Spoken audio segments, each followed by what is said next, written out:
mugire mwumvirize ikiganiro tubivuge mushikirizwa n'ikinyamakuru Itara Burundi. Tuti bagenzi b'ikinyamakuru Itara Burundi, turabahaye mwaramutse, abandi mwiriwe bivanye naho muherereye. Abarundi n'abantu basanzwe bafite urukundo, basanzwe bafashanya kenshi, naho hatabuze abagizi ba nabi bamwe ari nabo batuma abantu benshi babaho nabi, bamwe bapfungwa ataco bakoze, abandi bagapfungwa bafise ngo ivyiyumviro bidasa n'ivyabo, abandi ku kadenderezo. Ariko inkuru tugira tubabwire uno munsi iratandukanye cyane n'ivyo twara twumva. Rero muti bimeze gute rero? Muramenyere yuko abantu kenshi batunze amatelefone, umuntu ashobora kuba atagira amayinite akabwira mugenzi we ati ntiza amayinite telefone umuntu. Ariko nyuma yo kumviriza ino nkuru ndibaza yuko biza guhindura abantu benshi, mukaza muri yubara cyane iyo mugomba gutiza amatelefone, kuko hari abatiza amatelefone ugasanga uwo muntu atiye telefone agomba kuyikoresha ibibi, ejo rero bigaca bishobora kuguhitana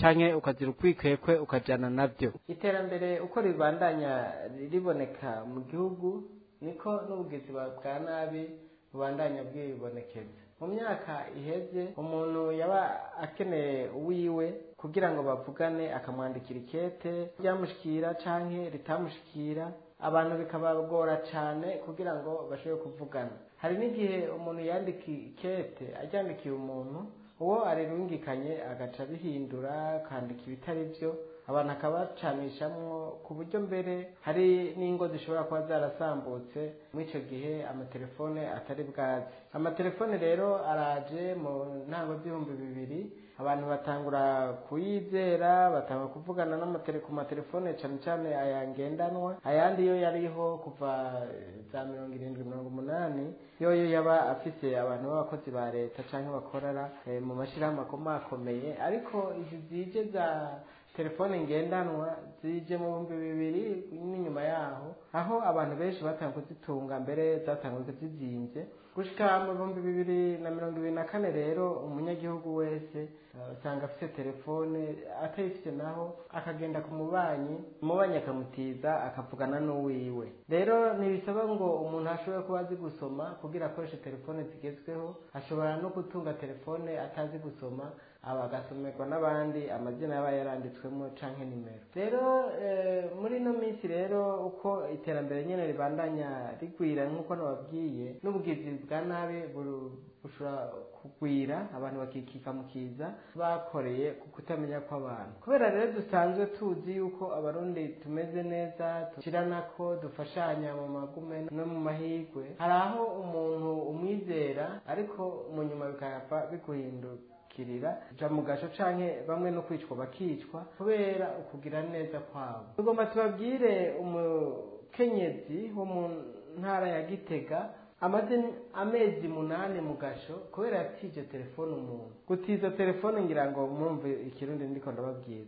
Yatije telefone umuntu, none uwo mumama amaze amezi 8 mu gasho atani dosiye afise. Muti rero byagenze gute? Reka dufate kuri uyu mama tumwite Devote. Abantu ba Devote baze kutwihanganira, sibo twavuze, twise uyu muntu Devote kumvuza umutekano wiwe. Devote n'umurimyi wo mu ntara ya Gitega, yariko ararima nk'uko bisanzwe, hama haza uwundi mu mama aramubwira ati ntabaro nkize telefone.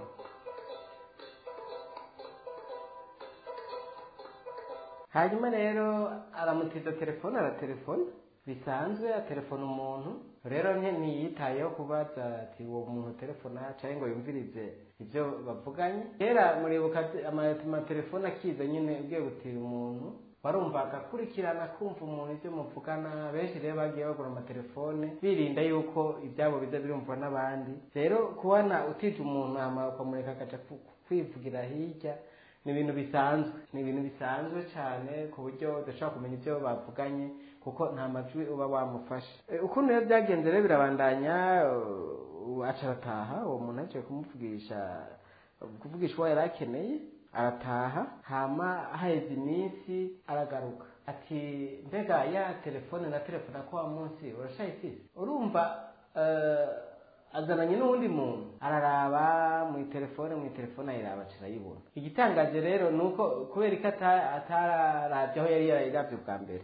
Ariko rero ngo umuntu yaratelefonye ngo ni babandi ngo babapfunga kiwane bavuga yuko bashobora kugaruza ibintu by'abantu baba bibwe, nuko bagaca bapanga bashitse muhira bene uwo mugore bazananye bagatelefona uwo mupfunga kiwane w'Ibujumbura agaca babwira ati muramanuka Ibujumbura muzane n'umuriyoni n'inusu. Bamanutse rero Ibujumbura uwo mupfunga kiwane yarabivye abibana telefone baduka bimyezi bamwe. Bashitse muhira niko wa mugabo wa mugore yibwa, ukuvuga ko hibwa umugore yazananye na wa wundi yari yatiye telefone, atagenda kwikoza kwa OPG mu Giheta, hama basha baratuma ko Devota. OPG yumvirije vy'uwo mugore aravuga ati reka nonguma mfunze uyu muntu wapi ariko ararenganywa kandi numva ari amanyanga, aca aramurekura. Amurekuye wa mugabo ati sishizwe, aca amanuka Bujumbura, aca aritwara Bujumbura. Haduze imodoka yo mwiperereza gutora Devota, basanga ariko ararima. Umugore nta n'ubwoba nta n'iki kuko nta n'ivyo yari yiteze ko yonapfungwa, yarazi ko ari ibintu bibiri aho nyene vyarenganye. Hama bati cawurira imodoka, yariko ararima isuka yatengaho, aca aragenda n'uburimiro n'akantu yurira imodoka bamujanye n'Ibujumbura. Ubwo acaca muri parike yumvirizwa na Nyandwi Felicite, ngira ngo n'umushikiriza manza wo ngahe Bujumbura, aramwumviriza camurungika mu mpimba direct. Ubwo rero Felicite akaba aramukuse mu gasho, ariko imbere yaho babantu babapfunga kiwane bari bafashwe Igitega. Wa ndi yamutira telefone aridegemvya, ubwo Felicite afata umugambi wo kumushira mu gasho.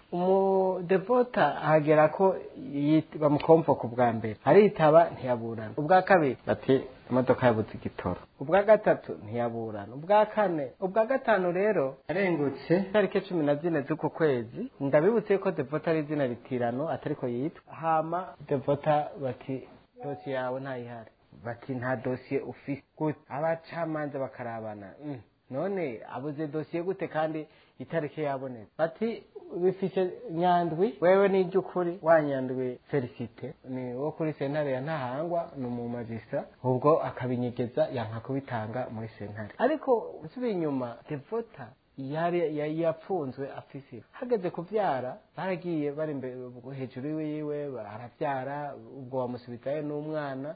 Tubabwire yuko ubu amaze amezi 8 apfunzwe n'uruhinja mu gasho. Dosiye yiwe yarabuze, hama aranaburana nyina wiwe ntiyaduze kuca ku mazi cyangwa kumushingura abahuko. Amezi yose ari mu gasho. Rero itariki 14 bamaze kumvirizwa, abo bandi baravuga bati twebwe uyu muntu ntabwo tumuzi, ntabwo dukorana, n'ikimupfunze ntaco tuzi. Ati ivyo iwojewe twebwe ntawe tuzi. Baravuga ati mukuremwo twebwe turi kuba. Ati twebwe nawe turihisha, twebwe ivyo tworiha ivyo twakoze. Ariko uyo ntavyaza, ariko nta na kimwe kiravugwa muri urwo rubanza ngo abo Devote ashoboreye kuba yoronka ubutungane. Felicite akimupfunga yamupfunga avuga yuko funze kumvo z'amatohoza. Umuntu ashobora gupfungwa amezi 8 kumvo z'amatohoza atarubanza atadosiye afise. Iyumvire umuntu apfunzwe guhera mu 8, dosiye yiwe igacibura haciye amezi 8. Ni kuvuga yuko iyo dosiye irimo ibintu by'ibinyegezwa tudashobora gutahura. Abaduhaye amakuru bavuga yuko bumvise yuko hariho abantu bashoboye kujayo muri CNDH baravugira uwo mumama, ari naco gituma twashimye gushira habona iyi nkuru. Ico bikoze twanse kuvuga izina ryiwe ry'ukuri, ariko reka dosiye tuyivuge. Abajejwe ubutungane bo nyene bashobora kuca bamenya ingene bayironka, bagashobora kumenya n'amazina y'ukuri y'uwo mumama. Ni RMP 1542 agakwego N Y na F. Ndasubiramo RMP 15542 par N Y F. Ubwo abajejwe ubutungane baca bagenda bamenye iyo dosiye, babone ingene imeze, baraba kamaramaza kw'igihugu kiri mu mategeko. Rero twebwe twashatse gushira habona ino nkuru kugira ngo umurundi w'umutima yumva agiye afise ico yofasha afashe kugira ngo ubutungane bwa Devote bushobore kuboneka. Birababaje cyane yaho umuntu ashobora gupfunga umuntu agapfunga n'uruhinja kandi abona ata dosiye bafise. Ni ukuvuga yuko uwo mu magistra ashobora kuba afite ubudahangarwa n'ivyo, ariko ivyo bintu birateye ubwoba, birateye agahinda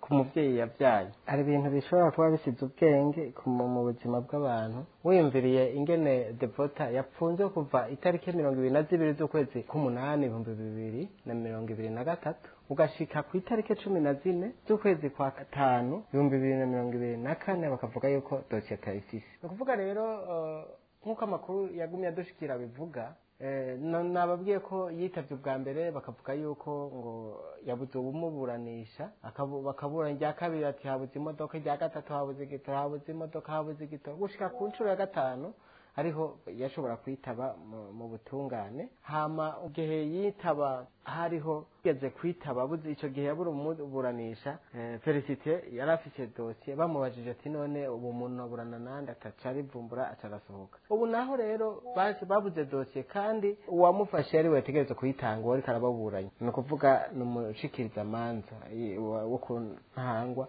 yitwa Nyandwi Felicite, niwe rero bavuga yuko afite iyo dosiye akaba yaciye yanka kuyitanga. Abaharanira agateka kazina muntu barasaba yuko uwo muntu yorenganurwa kugira ngo urwo ruhinja rushobore kuba rwo kwidegemvya kandi ruriko rubaho nabi mu gasho, ata dosiye nimwe ihari yo ifunze abo bantu. Gushika ubu rero nta wuzi aho urwo rubanza ruzosubira gutangirwa. Rero ko umuntu aba afise amategeko mu minwe nk'umu butungane akaba adashobora kwiyumvira agateka k'abantu, ivyo barakwiye kubisubiramwo bakaraba yuko nimba hariho amategeko nabo abahana, agahana nk'umuntu akora mu bijanye n'amategeko nabo bayakoze amakosa. Rero murakoze gukurikirana ikiganiro tubivuge. Nejo nawe nimba ufise ico ushaka kuvuga, watinye kuvuga, turi ngaha kugira ngo dushobore kuba twobibavugira. Muzobisanga ku mbuga zacu Itara Burundi, kuri YouTube ni Itara Burundi.